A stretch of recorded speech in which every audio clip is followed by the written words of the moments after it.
बताने वाले हैं कि महिला को अगर एक होम लोन लेना हो, एक हमारे जो फीमेल मेंबर्स होती हैं अगर उनको लोन लेना हो, होम लोन लेना चाहती हैं तो उनको क्या करना पड़ेगा, कौन कौन सी ऐसी योजनाएं चल रही हैं सरकार की जिनकी वजह से उनको होम लोन मिलने में आसानी हो सकती है, और क्या बेनिफिट होता है जब एक फीमेल कैंडिडेट जाके होम लोन लेने के लिए अप्लाई करती है तो उसको क्या क्या बेनिफिट मिलता है सरकार की तरफ से, क्या क्या प्रोविजन करते हैं प्राइवेट्स बैंक, गवर्नमेंट बैंक्स, किस तरीके के बेनिफिट देते हैं, इस चीज़ों के बारे में हम बात करेंगे। तो चलिए शुरू करते हैं।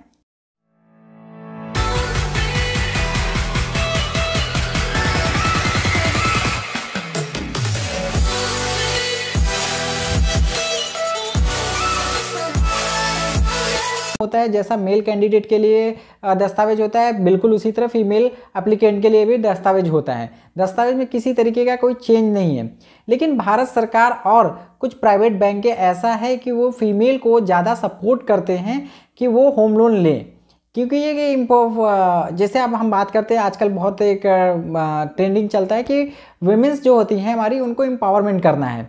इसी कैटेगरी में ये भी एक चीज़ आती है कि उनको ज़्यादा से ज़्यादा फाइनेंशियल स्टेबल किया जाए।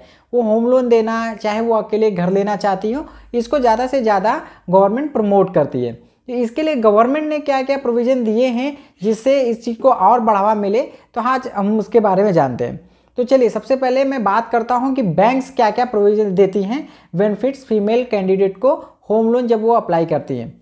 तो सबसे पहले बात करते हैं कि अगर एक फीमेल एप्लीकेंट है, अगर वो होम लोन अप्लाई करना चाहती है तो उसे सबसे पहले तो उसको इंटरेस्ट, रेट ऑफ इंटरेस्ट जो हमें लगता है नॉर्मल मेल कैंडिडेट को जो रेट ऑफ इंटरेस्ट चार्ज करता है बैंक, उससे 1 पॉइंट या आधा पॉइंट उसको रेट ऑफ इंटरेस्ट कम लगता है एक फीमेल कैंडिडेट को। तो सबसे बड़ा बेनिफिट होता है क्योंकि आप जानते हैं कि आधा या 1% का भी अगर होम लोन के अंदर में डिफरेंस आए तो एक बहुत बड़ा अमाउंट हो जाता है, क्योंकि जानते हैं होम लोन का जो अमाउंट होता है जनरली वो ज़्यादा होता है, नॉर्मल किसी भी एक्सपेंसेस से ज़्यादा अमाउंट उसमें लोन में मिलता है। दूसरा, इसका टेन्योर जो होता है वो 20 से 30 साल लंबा होता है।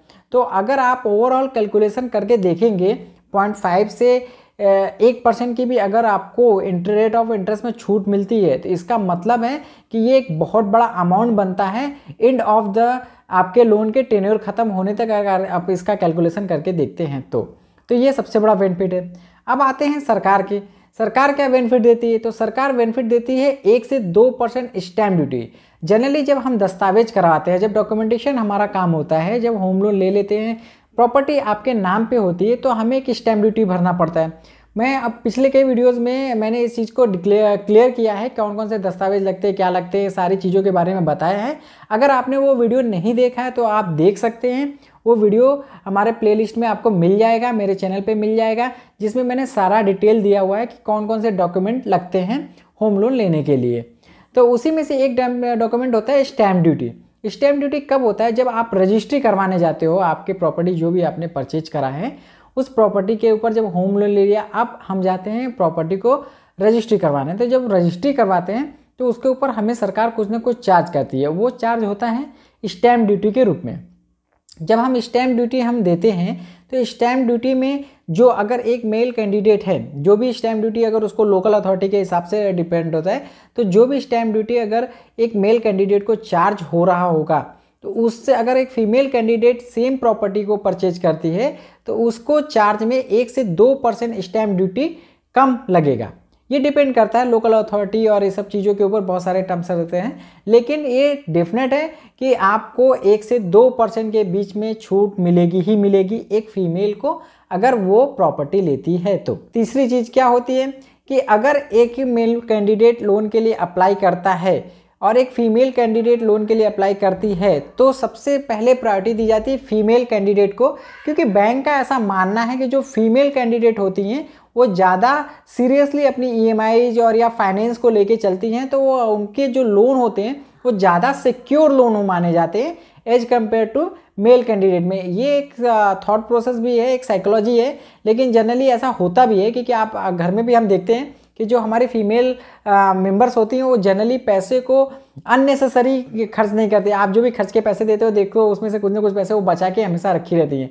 तो इसीलिए यही कहीं ना कहीं आप कह सकते हैं कि ये जीन्स के अंदर ही होता है फीमेल्स के अंदर कि वो जो इमरजेंसी फंड होते हैं या लोन जो लिया होता है, इस तरीके की चीज़ों में वो बहुत ज़्यादा सीरियस होती हैं कंपेयर टू मेल कैंडिडेट के।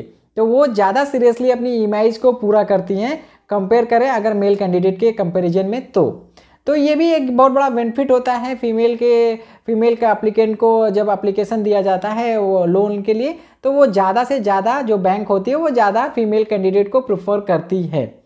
अब बैंक की बहुत सारी स्कीम भी चल रही है, जैसे कुछ बैंकों ने वुमेन पावर करके एक स्कीम चला रखा है। भारत सरकार ने एक स्कीम चला प्रधानमंत्री आवास योजना। इसके अंदर भी अगर आप देखेंगे तो फीमेल कैंडिडेट को ज़्यादा प्रायोरिटी दी जाती है। अगर अकेली कोई फीमेल है जो विधवा है, विडो है, या अकेली कामकाजी महिलाएं हैं, या ST SC की महिलाएं हैं हमारी, वो अकेले ही एप्लीकेशन दे के इसके लिए प्रधानमंत्री आवास योजना के लिए एप्लीकेबल हो जाती हैं। लोअर इनकम जो की महिलाएं हैं उनके लिए भी सरकार की अच्छी स्कीम है, उसमें भी वो जब वो एप्लीकेशन करती हैं तो सबसे पहले उनको प्रायोरिटी दी जाती है as compare to male candidate के। तो ये सारी चीज़ें हैं, ये सारी चीज़ें जो बेनिफिट देती हैं एक महिला कैंडिडेट को होम लोन लेने में। तो ये इस तरीके के जो बेनिफिट्स है ये गवर्नमेंट की साइड से मिलते हैं। प्राइवेट बैंक के उनको रेट ऑफ इंटरेस्ट में छूट देती हैं, और गवर्नमेंट बैंक की स्कीम तो मैं ऑलरेडी आपको बता चुका हूँ।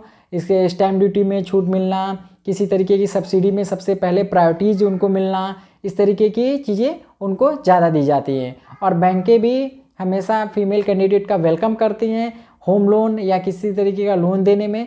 तो ये जो चीज़ें हैं ये उनको बेनिफिट कराती हैं। अब रही बात डॉक्यूमेंट्स की, तो डॉक्यूमेंट बिल्कुल सेम लगता है। जो एक मेल कैंडिडेट को डॉक्यूमेंट चाहिए होता है वो फीमेल को भी वही सारे डॉक्यूमेंट लगते हैं। और उसकी सारी डिस्क्रिप्शन मैंने एक प्रॉपर्टी लेने के लिए कौन कौन से डॉक्यूमेंट की ज़रूरत पड़ती है ये सारा मैंने एक सेपरेट वीडियो बना रखा है, तो आप उसे भी प्रेफर कर सकते हैं, जिसका लिंक आपको इस डिस्क्रिप्शन में मिल जाएगा। और अगर ये वीडियो अच्छा लगा हो आप लोग को तो प्लीज़ इसे लाइक करें और शेयर करें अपने दोस्तों के साथ। और चैनल पे इस तरीके की इन्फॉर्मेटिव वीडियो आती रहती है। आई होप आपको कुछ ना कुछ इन्फॉर्मेशन मिली। अगर अच्छा लगा हो तो इस चैनल को सब्सक्राइब करना भी न भूलें। Thank you.